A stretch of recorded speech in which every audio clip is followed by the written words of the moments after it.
This is I Should Be Writing, Season 22, Episode 16. Well, I should be writing. I should be working on my craft. I should be writing. I should be submitting my next draft. But I'm sitting home watching Doctor Who. Hi guys, welcome to I Should Be Writing. This is a podcast for wannabe fiction writers given to you by somebody who's been in the business for a while. I've been podcasting since 2004. I've been publishing professionally since 2014. And I got the credentials so you can listen. I'm not saying I dropped my pen. I'm not saying don't listen to other people. I'm just saying that when you do listen to someone giving writing advice, make sure that they're credible and qualified to give it. That's all. I have been taking some time off. If you're listening to this on the feed, you may not have noticed because I just put 2 late episodes up from before when I took some time to finish my book. So those will just come bang, bang, bang. This one right after those two, but I have taken some time off. I worked with more intense focus on the end of this book than I can remember doing ever. I was taking like 8-hour days, and I know that doesn't sound like much, especially if you're not a writer. It's like, well, I take 8-hour days. I work a day job, but even people who do write 8 hours a day, they probably take breaks and take meal breaks. And I was good at giving myself breakfast. That's the rule for my nutritionist. I have to eat breakfast. But lunch, no. Unless my husband handed me a sandwich, which he did a couple of times. And then I'd be working into like 5 or 6, just straight writing. I am at the point in the book where I have no idea how it is. None. I like some parts, but I don't know if the whole thing strings together well. And I do want to have the feeling of when I feel this way, often the book is fine. But part of me thinks, what happens if I like it? What happens if I finish something and I'm confident about it and I feel good, like it'll go well? Is that, can I also be right? Or should I think that emotion means the opposite is true? If the first emotion of the book is crap, and then I'm told it's not crap. I think about this stuff. I'm not proud. I think about this stuff, man.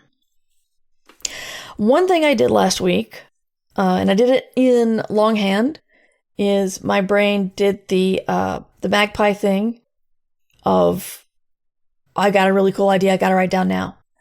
I wrote it down longhand. I didn't finish it. I didn't take time away from my book. This was like me time. But I like it. And I was chatting with an editor this week, a friend of mine who I haven't talked to in a while. And she said, when are you sending me something? And I said, I got this time travel thing I'm working on. Can I send that to you? And she's like, sure. So I even have a place to send it when I'm done. I don't know if it'll be accepted. It's a weird story. It, at its core, it doesn't have any science fiction in it. But there's an awful lot of, well, then how do you explain these things that just happened? You'll have to read it. You'll just have to trust me. If I don't get it published, I'll release it via Patreon. But it's been a fun story to write. It's completely different. There's no murder. There's no cozy. There's just a family and communication and time travel.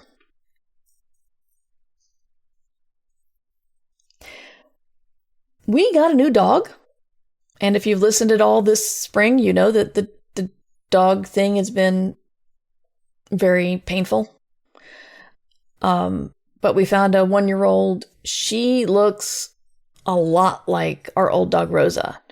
And I think when we saw her from an angle and only the front. And so she looked like a majority white dog with maybe some black coloring. And when we saw her, we saw the rest of her body, and it's like, oh, you look almost exactly like our old dog. There's 2 big things, though. She's about 20 pounds lighter. So she's not going to pull us off our feet if she sees something. She can still pull, but it's just that feeling of 50 pounds and 70 pounds. Big difference. Big difference. And she doesn't have the battering ram head that the American bulldogs or pit bulls have. She's got much more of a lengthy snout Labrador type head. And we're pretty sure the way she sniffs things, she's got hound in her. Yeah. She does a lot of, this thing is new. I'm going to put my nose on it for about a minute. And if you pull it away from me, I'm going to get mad because I must fully understand this thing. I've been asked to set up the dog cam again and do treats for the dogs as channel points. So I will be doing that. The room is a mess right now, and there's a lot of books on the floor where there should be a dog. So first I need to make a place for her and then convince her to hang out with me because, this is a new dog. She does her own thing. She's independent in ways that my previous dogs have not been, and then she's incredibly follow you from room to room needy like other dogs haven't been. It's almost as if they have their own personalities. I mentioned Worldcon. If you are attending Worldcon, please remember to vote for the Hugos. I'm not going to shill for votes. I'm going to shill for votes. Vote for Escape Pod. We've been nominated several years. It'd be neat if we won. And vote for World Building for Masochists because they lost by 1 vote last year. I can't even imagine the pain that had to bring. It's time. It's their time, really. But check and see what's out there and what's nominated and vote. If you attend Worldcon or if you have a supporting membership, you are eligible. So why not vote? Vote for Escape Pod. I'm not even shy anymore. Anyway, so, and also I would like to do some sort of meetup at Worldcon. So I need to talk to people off. I guess I'll bring it up in the Discord. If you are not a Patreon supporter and you want to meet up at Worldcon, I'll be mentioning it. And Ursula and I are going to be doing a live Ditch Diggers at Worldcon. And I'm seeing Ursula tonight for dinner, so that's exciting. But yeah, we need to set something up for Worldcon, and I'm trying to do it like not right before the actual event. I'm trying to plan. I'm gonna be old in 2 days, and maybe I can actually learn to plan ahead of time for things. Arvid Elrond is here. Hello, good to see you. And Space Valkyries is here. Sad I'm not going to Worldcon next year, but hopefully next year. I guess you mean this year, but hopefully next year. I hope so. Excuse me. So, I'm going to talk about a couple of things, and then I'm going to go to book debrief and Q&A. Because I actually have a Q that has to do with my book, or rather dovetails nicely with the book. So if you're listening a couple of weeks ago, my good and dear friend and co-editor, Valerie Valdez, The Kids Are Asleep in chat, we were disagreeing on whether pretending to be confident counted. Because I was saying confidence is a lot of what we show to the world. And so if you act confident, the world will see you as confident, and whatever bonuses confidence gets. As somebody who's rarely confident and often my own loudest detractor, I would like to present a more confident face to the world. But Valerie's comment, I can't even remember what your comment was, but you were disagreeing that it could be, it could not be faked. If you want to remind me, go ahead and tell me. But I found something else that blew, I think, both of our minds. That was on the Charisma by Command YouTube channel. I am not sponsored. I'm not sponsored. I was just watching it the other night, and I've enjoyed watching a couple of these things. The guy goes into really a lot of speech and communication things, and he said something about confidence that really got me. Oh, okay. Valerie says, I think I was saying you can appear confident, act confident, while still not being confident. Yes. But what this says, and it is in the, if you want to watch it, I'll put it in the show notes, but just search for Charisma on Command. And if you only watch one video on charisma or confidence, make it this. You'll be able to find it with that much information. He says, confidence is not, I will win. It is, I'll be okay. And that really just made me kind of skid to a stop in my thinking, because I think we think of confidence, and what we think of confidence is bravado, which is often considered blustery or false. But being absolutely sure that you're going to win, being sure that you're going to wipe the floor with them. I was going to say wipe the plate with them, but that's something else. Wipe the floor with them, and you're the best and everyone else sucks. But if you think about it as, I'm going to do this thing, and no matter what happens, I'm going to be okay. That feels like it can calm you internally and make you appear confident externally. And considering there's a con coming up, I can actually give this a try. A while ago when I was every once in a while I talk about rejections and trying to remind people that we all fear rejection. We hate it. And rightly so. It sucks when someone tells you, when you write something and you know it's good, or people you trust say it's good and you have a little bit of confidence in it and you throw it out there and it gets rejected, then, it's like a knife to your heart. But it won't kill you, and you might learn from it, and maybe you'll end up at a better publisher than where you first submitted. And just remembering that you'll be okay is a really good thing to keep in your head when you're submitting. Because when you get rejected, it's not the end. It's not the end for you as a writer. It's not the end for that story. I've mentioned this on other podcasts about specifically rejection, so I'm not going to go too far into it, but remember that I'm an editor. I know this for a fact. The reason why your story or your book gets rejected can be connected to many other things than it sucked. So you'll be okay, and it's not the end. And that is the confidence thing I'm going to try to be keeping in mind. Ian says, faking confidence has been my life for the past 25 years. Space Valkyrie says, I wrote a short story I was super proud of, and it got bounced as being too predictable and unoriginal by the first readers. God, that's harsh. Arvin Elleron says, it's a principle in public debates as well. Debating in front of hundreds or thousands of people, especially against extremely intelligent people, can be deeply intimidating. The trick is to know that regardless of the outcome, you'll be okay when all is said and done. Yeah, Space Valkyries, I can see how that can rattle your confidence. As a writer, it's still hard for me to keep that in mind while contracts drag on. Yes, Arvin, I know. Believe me. I mean, my last two publishers, Orbit and Ace, they started with a multi-book contract. And the next contract was for one, both times. I'm just hoping that this book will follow the way Six Wakes did and be a hit, even though they only gave me one book contract.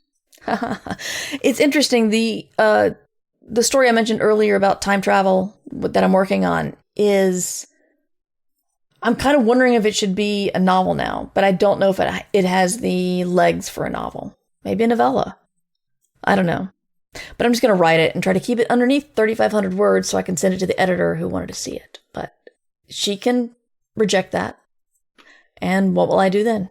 I'll fix it or send it somewhere else. I'll be okay. Kids Are Asleep says, it's harder to keep the confidence up when your mortgage payment depends on not being rejected. Absolutely, yes. which speaks to what the quote says. The confidence trouble is related to the lack of safety net. Yeah. So if you depend on things going well, you depend on I will win, then yeah, you won't be okay. If there's a situation where you will not be okay at the end, then, it's reasonable to not have confidence, but you still want to do your best, The collision course of need money to pay bills with a sense of self-confidence is very real and hard. Yes, you're right. You're right. This is another facet of it. But I'm sitting home watching Doctor Who. Hey, did you know that you could get my archives and some other goodies without having to join Patreon? If you go to patreon.com/mightymur and click on shop, you can see my archives are for sale there. 1 season per collection. I have 20 seasons of this podcast. You can also see my book of writing prompts that were only available to Patreon supporters and some other stuff. So patreon.com/mightymur and then go to the shop and you can catch up. But I'm sitting home watching Doctor Who. Arvin says it also, while reminding oneself of one's positive history, not just the negative parts, is so important. If you've been published on multiple occasions, it suggests you'll be able to do that again in the future. But the brain instead tends to say, remember those times you didn't get published? Remember those? And that's what you need to be careful about. Yeah, for me, sometimes it's just, I don't feel different at the end of a project. The emotions are not there. And I think even though reality reflects different things happening to the things I write now than in, say, 15 years ago, I still feel the way I feel after a project. And those are emotions. And we've learned that emotions can lie, right, guys? Emotions, not reality. Remember that. So I wanted to talk about my book that is coming up.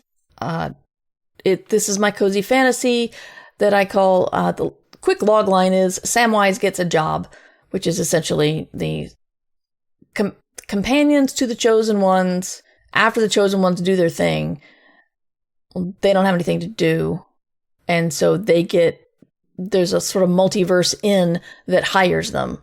And what the inn does is the inn is the one that the Chosen Ones go to get food or rest or magic item or advice or directions for other worlds and their Chosen Ones.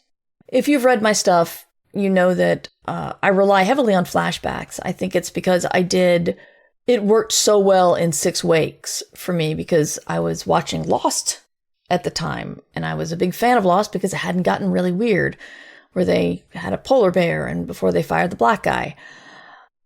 But the way that they would show you a scene in the present and make you have thoughts about these people and then show you their past, and you would learn something completely different about them. And that I liked that storytelling. And so that's what I did in 6 Wakes. And I did it again in this book. But this book was hard because every single character had a connection with a Chosen One. So every single person had like a world ending or saving quest as their backstory. So I had to come up with those kinds of backstories for everybody. And that was a lot of work. And I couldn't make them, make sure they're not too similar. I also kind of did not do well in the romance. So I had to change that. And basically my editor says, make it more or make it less. Like the amount I had was just the wrong amount. So they can either be coworkers and friends or they can be romantic. You choose. So I decided to push myself and make it romantic because I feel very awkward writing romance.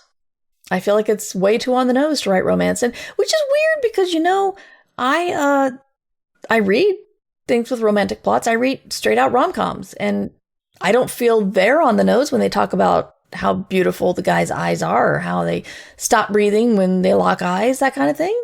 I don't mind when other people write it, when I write it. I got the thing rewritten. I keep thinking of little things I would like to tweak. Of course. We'll see. I think I like it. I don't know.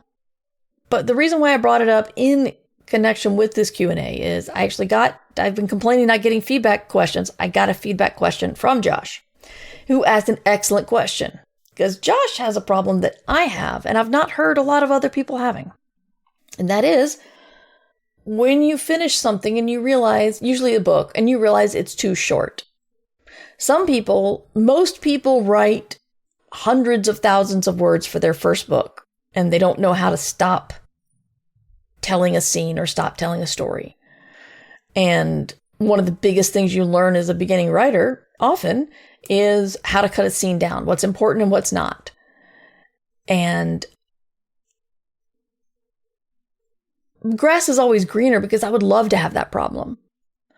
Because I suffer mostly in the description part of writing, so I'm almost always well under my word count. And so Josh says, when you finish something and you are under word count, how do you beef it up? And even those words make it sound like what is happening is false or unneeded, but it's not, at least in my case, in my experience.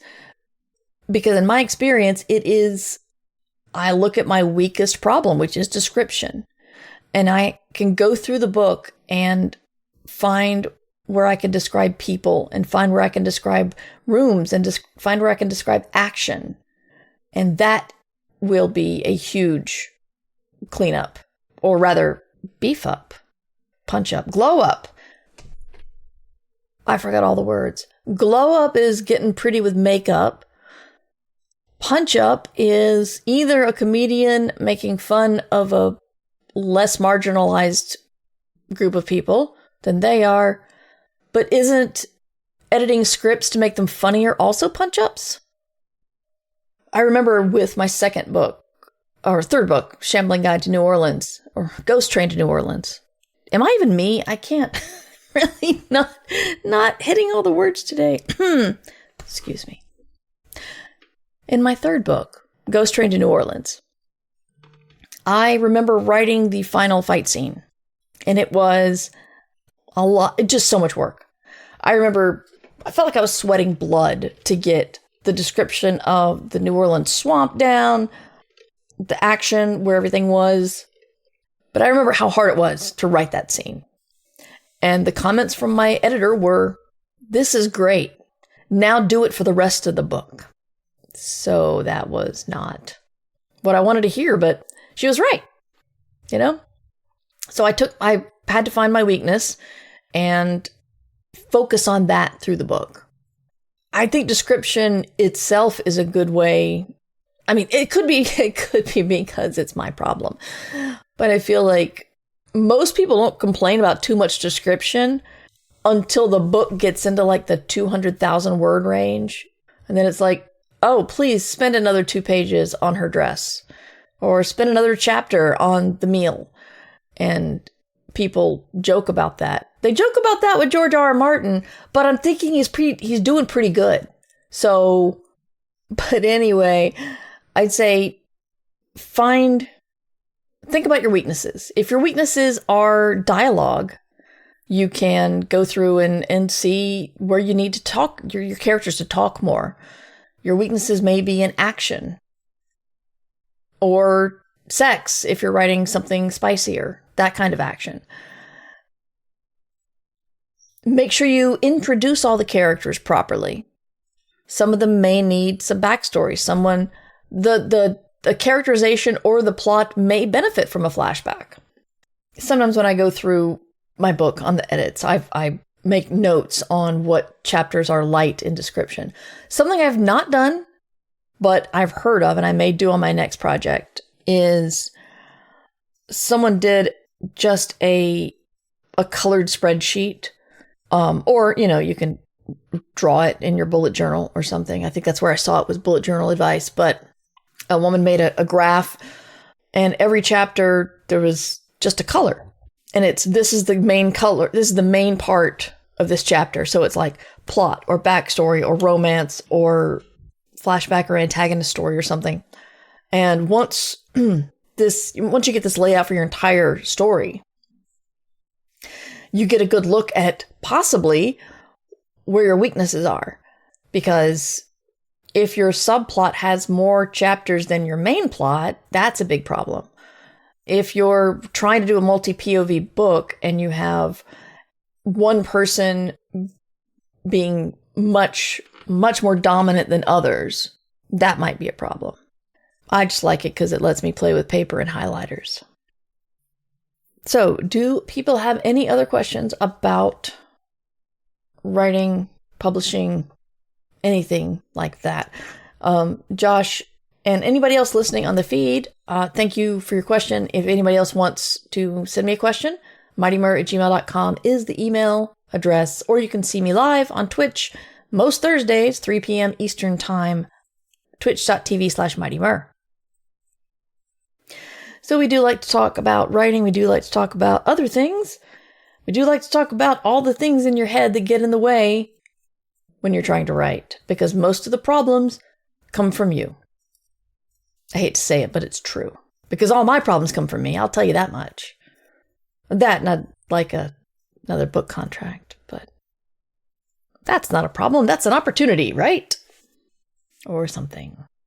I feel like sometimes I have... One thing that stops me at the beginning of a project is I don't know my point of view or even in the timeline where my story should start. And I've talked about this with Martin's work before. One thing that fascinated me about A Song of Ice and Fire is that he decided to start it 20 years after something really big happened. So we don't get to see what the really big thing was. And we only hear about it mentioned from time to time in offhanded comments. The big thing that happened 20 years ago that caused everything that's happening now in Game of Thrones. And sometimes when I think about like where I should start a story or whose point of view I should start the story in, I kind of grind to a halt. So I've started to make myself just start it and see where it goes. And if I want to try another point of view or another part in the timeline, I can do that. But Arvin Elrond says, have you found yourself noticing a generally different response, emotional or otherwise, to editorial comments? Do you take them more or less in stride, or do you react the same way you used to, regardless of the nature of comments? That is an excellent question. I think I might respond a little bit better, but this past time I didn't get an edit letter. I had a call with my editor. And because she wanted to go through everything in dialogue, and if I had any questions, we could do a back and forth. And it went a lot better than getting an edit letter. And she wanted a lot of edits. And I agree. I think the edits are going to make the book stronger. So it's not, it just was delivered much more acceptable way in person. Well, not in person. We were doing it, but we're doing a Zoom call or Skype call or something, so we could see each other. But so I don't know if it was the delivery method or if I'm growing up. I think what helps, and this is helping me right now with my lack of confidence about the book, is when you've done it enough times, you can anticipate the emotional reaction. And it'll come, but when you know it's coming, you can be prepared for it. And you can at least tell your little crying self that's crouching inside your chest about right here and weeping audibly that this happened last time and the book hit the shelves, and this happened the time before that and the book got published, and you'll feel better about this tomorrow, and little things like that. So a lot of times the emotions are still the same, but anticipating them it helps a lot. Knowing that I don't feel so excited after finishing a project. And people think you should. People think you should just be, yay, I finished a book, look at me. And it's almost never like that for me. Usually I'm exhausted because I also had to accept part of my process is that huge hyper focus at the end. I don't think I could write a book without that. I don't know if I need it to make the book better or I need it just to make sure I focus and get the book done on time. But just accepting that that's how I'm going to go about the last couple of weeks of this project and have like snacks and things in place to be ready for it helps. It feels like a hangover to Valerie, yes. Jasmine says, has the way you celebrate when a task or book is done changed? Ice cream and takeout or a new video game to rest up? I don't know if it's changed overall. I think maybe I've changed, and that is changing. I kind of just go for what I'm in the mood for. And sometimes if I'm really exhausted, I'm not in the mood for much, then like I got a tart from the local grocery store. I got a key lime tart. I served it to friends playing, who came over for board games. I still go for the nice bottle of wine or rum or chocolate or cake or something. It is my birthday month, which means I'm usually making poor choices with buying things anyway, much to the ire of my family, because why are you buying things right before your birthday? Because it's my birthday and I deserve a treat, right? I know. I was telling my kid, I'm like, hey, this pen site I really like is doing this like mystery box thing. Do you think I should do it? And the kid is like, after your birthday, you should. The kid has Jim watching for packages to hide them from me so I can't have them early. It's really sad when you realize you're the youngest person in the family and you have given birth to one of them. Anyway, it's probably time to end this because I'm running out of words. I'll give you guys a couple more seconds for another question, but as I mentioned at the beginning, I should be regular with this until Worldcon. And so I'll see you every Thursday. I'm going to be talking to Ursula tonight, and I'll try to get a Ditch Diggers scheduled for us. And what else? Yeah, that's about it. So if you want to see more behind the scenes videos, I did one today actually, before I recorded this. If you want to see more behind the scenes videos or releases of my various things, I forgot to talk about this. I didn't write it down. That's the problem. I didn't write it down. Anyway, I joined the one-page RPG jam on itch.io, and I'll talk more about that next week.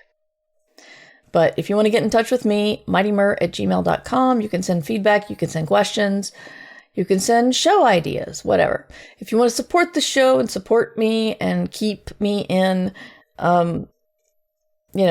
post-it notes and pen site buying, or, equipment and electricity stuff. Anyway, patreon.com/mightymur is where you can do that.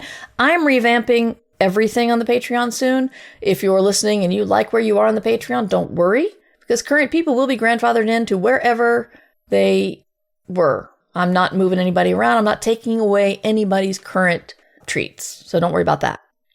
Murverse.com is where you can find all my other stuff. And I'll see you guys next time. Until then, you should be writing. Thank you for listening to I Should Be Writing, the longest-running writing podcast in existence. This episode was made possible by the Fabulous, who support the podcast via Patreon or Substack. Join the Fabulous at patreon.com/mightymur or mightymur.substack.com. Theme music provided by John Anelio, art provided by Numbers Ninja, and podcast hosting provided by Libsyn. This episode is released under Creative Commons Attribution Non-Commercial No Derivatives 4.0 license.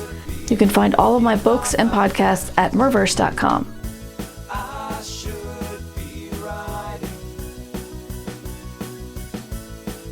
should be submitting